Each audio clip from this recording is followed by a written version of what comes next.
Sector में महिलाओं के कदम बढ़ते जा रहे हैं। महिलाएं सिर्फ भागीदारी बढ़ा रही है ऐसा नहीं, महिलाएं नेतृत्व दे रही है। एक समाज के नाते हमें गंभीरता से सोचना होगा कि हमारी माताओं, बहनों, बेटियों के प्रति जो अत्याचार हो रहे हैं, महिलाओं के विरुद्ध अपराधों की जल्द से जल्द जांच हो, राक्षसी कृत्य करने वालों को जल्द से जल्द कड़ी सजा हो। कि जब बलात्कार की या महिलाओं पर अत्याचार की घटनाएं घटती हैं तो उसकी बहुत चर्चा होती है, बहुत प्रचार होता है, मीडिया में छाया रहता है। लेकिन जब ऐसे राक्षसी मनोवृत्ति व्यक्ति को सजा होती है तो वो खबरों में कहीं नजर नहीं आती, एक कोने में कहीं पड़ा रहता है। अब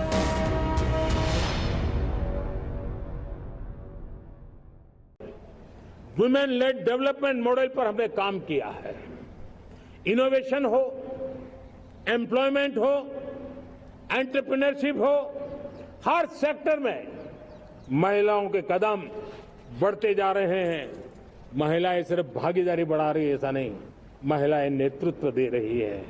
आज अनेक क्षेत्रों में, आज हमारे रक्षा क्षेत्र में देखिए, हमारा एयरफोर्स हो, हमारी आर्मी हो, हमारी नेवी हो, हमारा स्पेस सेक्टर हो, आज हमारी महिलाओं का हम दमखम देख रहे हैं देश के लिए। लेकिन दूसरी तरफ कुछ चिंता की बातें भी आती है और मैं आज लाल किले से फिर बार एक अपनी पीड़ा व्यक्त करना चाहता हूं। एक समाज के नाते हमें गंभीरता से सोचना होगा कि हमारी माताओं, बहनों, बेटियों के प्रति जो अत्याचार हो रहे हैं उसके प्रति देश का आक्रोश है, जन सामान्य का आक्रोश है। इस आक्रोश को मैं महसूस कर रहा हूं। इसको देश को, समाज को, हमारी राज्य सरकारों को गंभीरता से लेना होगा। महिलाओं के विरुद्ध अपराधों की जल्द से जल्द जांच हो, राक्षसी कृत्य करने वालों को जल्द से जल्द कड़ी सजा हो। वो समाज में विश्वास पैदा करने के लिए जरूरी है। मैं ये भी बताना चाहूंगा कि जब बलात्कार की या महिलाओं पर अत्याचार की घटनाएं घटती हैं तो उसकी बहुत चर्चा होती है, बहुत प्रचार होता है, मीडिया में छाया रहता है। लेकिन जब ऐसे राक्षसी मनोवृत्ति व्यक्ति को सजा होती है तो वो खबरों में कहीं नजर नहीं आती, एक कोने में कहीं पड़ा रहता है।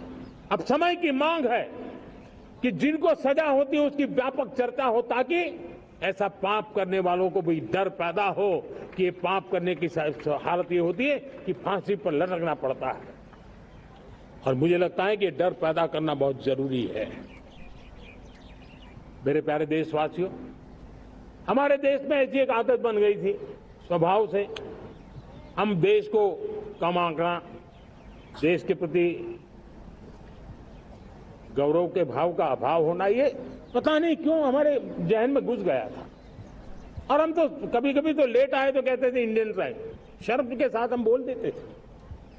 देश को इन चीजों से हमने बाहर लाने में सफलता पाई है। किसी जमाने में कहा जाता था अरे खिलौने भी बाहर से आते थे, वो दिन देखे हमने। आज मैं गर्व से कह सकता हूं कि मेरे देश के खिलौने दुनिया के बाजार में अपनी धमक लेकर के पहुंच गए। खिलौने हमारे एक्सपोर्ट होने शुरू हुए। तो एक जमाना था हम मोबाइल फोन इंपोर्ट करते थे, आज मोबाइल फोन का मैन्युफैक्चरिंग का इकोसिस्टम बना है, एक बहुत बड़ा हब बना है। और आज हम मोबाइल फोन दुनिया में एक्सपोर्ट करने लगे हैं। ये भारत की ताकत है। साथियों, भविष्य के साथ सेमीकंडक्टर जुड़ा हुआ है, आधुनिक टेक्नोलॉजी जुड़ी है, एआई जुड़ा हुआ है। हमने सेमीकंडक्टर मिशन पर काम शुरू किया। हर उपकरण में मेड इन इंडिया चिप क्यों न हो, क्यों ये सपना मेरे देश का नौजवान देखे। टैलेंट यहाँ है, सारे इस प्रकार के रिसर्च काम हिंदुस्तान में होते हैं। तो अब प्रोडक्शन भी हिंदुस्तान में होगा, सेमीकंडक्टर का काम भी हिंदुस्तान में होगा। और हम एंड टू एंड सॉल्यूशन दुनिया को देने की ताकत रखते हैं और हम उसको साथियों, एक जमाना हमने देखा है 2G के लिए हम कैसा संघर्ष करते थे।